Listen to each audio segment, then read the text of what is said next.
In today's video, let's talk about how PC manufacturers are doing exactly what Valve wanted. They're shipping PCs with SteamOS. After that, I've got a quick one about a Steam controller that charges itself. And finally, I just gotta be honest, this companion cube situation is both avoidable and embarrassing. This video is sponsored by Clover. Clover's a handy app that gives you advanced access to up to $400 of your own money with no credit check, no interest, and no hidden fees ever. It always seems like the bills come due when you're short on cash, like getting a random dentist bill, a random medical bill, getting a random parking ticket, getting a notice that you didn't pay a speeding ticket. Like all of these things just happen, and I don't know why, but they always happen at the worst time, and that's when an app like Clover comes in clutch. That's why Clover exists, to give you advanced access to your own money when you need it most. It's built on the idea of peace of mind to give you access to up to $400 of your money without any interest, any credit checks, or most importantly, any hidden fees. So when you need a little extra cash with Clover, you can access up to $400. And remember, Clover is not a loan service. You're getting advanced access to up to $400 of your earned money. And once again, there's no credit check and no late fees. So when you're ready to try Clover, click the link in the description. Huge shout out once again to Clover for sponsoring this video. How's it going? As always, my name is Jimmy Champagne. This is Deck Ready, my channel all about Steam hardware. And yes, I will answer the comments. I did get into the reservation queue for the Steam machine. And as I said in the last video with Ray,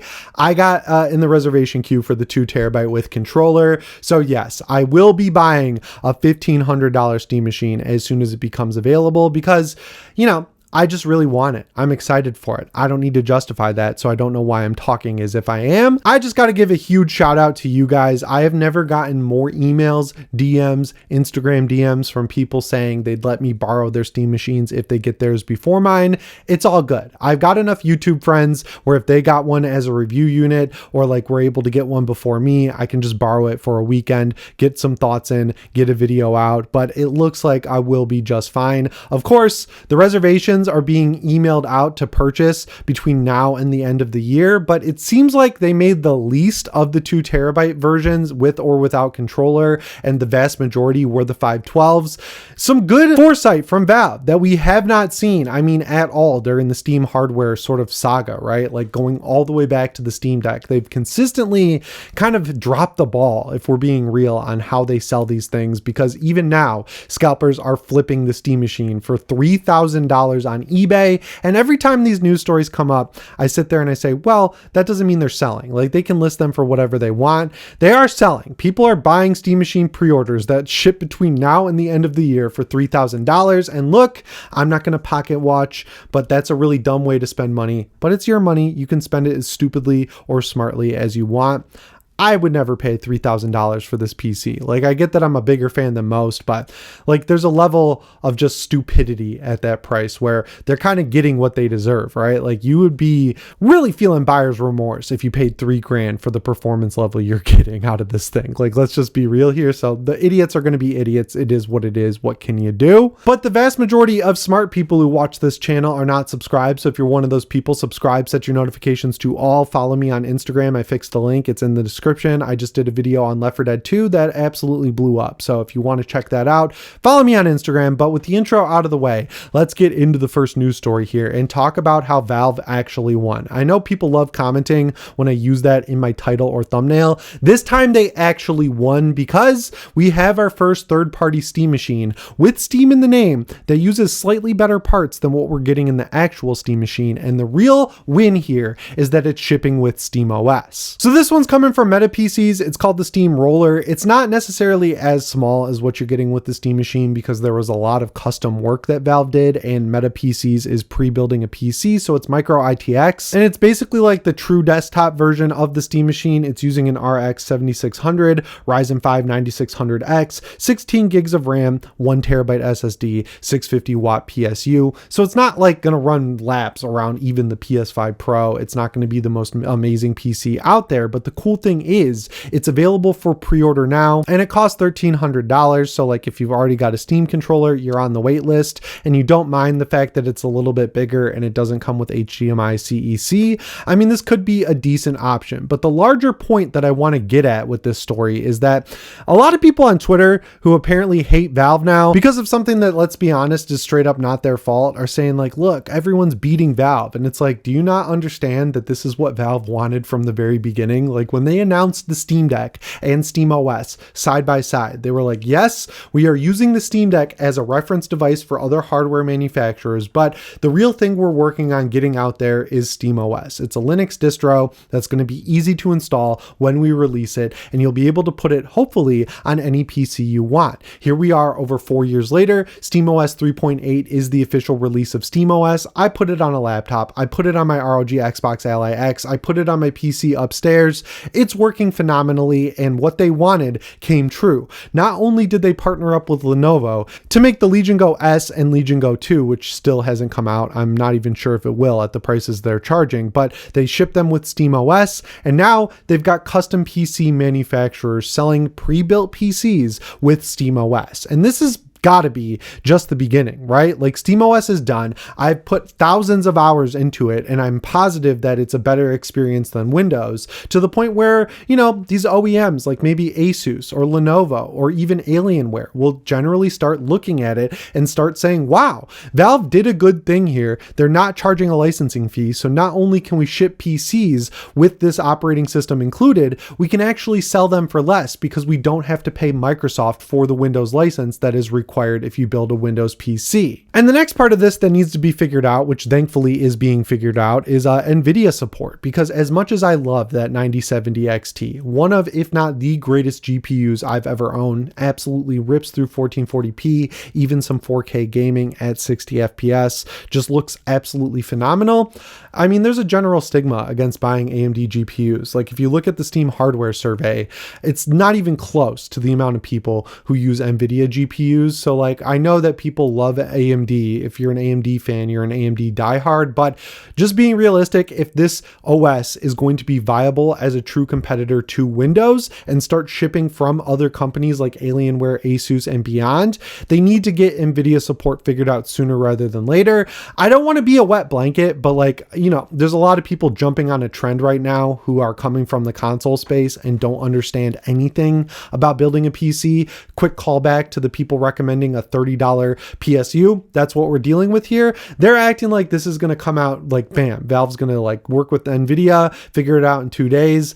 I wouldn't be surprised if we don't see NVIDIA support this year. I'm setting my bar low, so I'm not disappointed if it doesn't happen, but I'm excited if it does. But the real point is they are working on it. They're working with NVIDIA as well, which traditionally has been tough for Linux developers to get NVIDIA to pay attention to them. So yeah, while the Steam Machine is at a price that a lot of people are just kind of out on, overall, the true win here for Valve is that they're finally doing what they wanted to do way back with the original Steam Machine, which was make Linux something that, you know, people would want to use, A, and B, could be shipped by third-party manufacturers that will actually make money on the purchase, right? Like you don't want to just keep making PCs that people buy and you lose money on them. Doesn't work like consoles. We reiterated this multiple times. So yeah, they're winning. They really are winning. This will be the thumbnail and title, and it actually applies this time for all the people who love to point it out. And before we move into the second half of this video, which is just the embarrassing situation with the companion cube that dbrand tried to put out, I just want to shout out Ray Foss. I found this video on Twitter, and essentially what this person did is they used a camera sitting above their desk and created a little app that will basically be able to track your Steam controller and the puck. Once you set it up once, it stays set up forever. And then using the haptic motors in the Steam controller, when you set it down and activate this little app, the Steam controller will vibrate and move across your desk and find its way to the puck, which will then magnetically clip onto the back. I'm using it as B-roll right now, but if you want to see more development on this or download it yourself, go to Ray Foss's Twitter. I'll link it in the description. This is so damn cool. Like obviously not very practical because of the reason that it uses the vibrate motor to move across the desk. It's loud as hell. Like I'm not using sound in this video, but go over to Twitter. Now I'll just put it in here because it's kind of funny. So yeah, it's pretty damn loud, but it's just cool seeing that people are building custom things like this for the Steam controller, because that's proof that there's a community building around this hardware. And I like that the Steam controller works with Windows, works with Linux, and can kind of do whatever you want it to do. So I just wanted to give that a quick shout out. But to round out the video, let's talk about the dbrand companion cube situation, because this has been a saga. So they sent these out to every YouTuber under the sun except your boy Jimmy Champagne, and now I'm kind of bummed I didn't get one because it's a collector's item. I did get a pre-order in for the luxury edition, and if you don't know what this is, they basically created a one-to-one replica of the companion cube from Portal that works as a case for the Steam machine. And then last week, after it had been up for pre-order for a few days, they took it off of sale, and then they started emailing YouTubers who they had ad deals with saying, hey, just for the foreseeable future, we've got to cancel all of our plans to do ads on this thing. And then today, Monday, when I'm recording this video, they ended up emailing people saying, hey, this thing's canceled and everyone's being refunded. And it turns out it's like the simplest explanation. Basically, they did not license this from Valve, and Valve looked at it, looked at the promotional video they made, which was very reminiscent of Portal. It was just dangerously close to copyright infringement. And they were like, look, we own this intellectual property. You're profiting off of it. Cease and desist now. And dbrand did that. They do say Valve is not the bad guy, which like in reality they aren't. And honestly, I don't understand why dbrand didn't just try to like partner up with Valve. They announced this thing back in November. They had more than enough time to just, talk to someone at Valve, try to get the IP rights to Portal. Like some random third-party developer ported Portal over to the Switch and was able to partner up with Valve to release Portal and Portal 2 on the Switch. So like clearly Valve's open to stuff like this, and I doubt they would have had much issue with dbrand making, an official Portal companion cube product, and then it would have probably sold even more. It's just crazy that they pushed it that close to the line and then are seemingly surprised by the result. Like, I guess they said, hey, we announced it back in November. We didn't hear anything from Valve. When they put it up for sale, especially with that, really well done trailer, Valve was like, okay, our lawyers are telling us this is over the line. We've got to cease and desist this. So I guess all hope is not lost. Like maybe this could generate a result where dbrand does license it the correct way from Valve, but this is just like easily avoidable. And it's probably pretty embarrassing for dbrand because they probably sold a lot of these. They did sell out before they were removed from sale. And now I'm bummed because I was actually excited to have one to put on the shelf back there with Michael Myers, the Steam Controller 1, this X-Wing diorama I made like 10 years ago, my Steam Controller box, and my Boba Fett helmet from that really bad show, The Book of Boba Fett. But that's just the way things work out sometimes. But that's all I've got for you in today's video. As always, my name is Jimmy Champagne. I'll see you in the next one. Thanks for watching and shape on.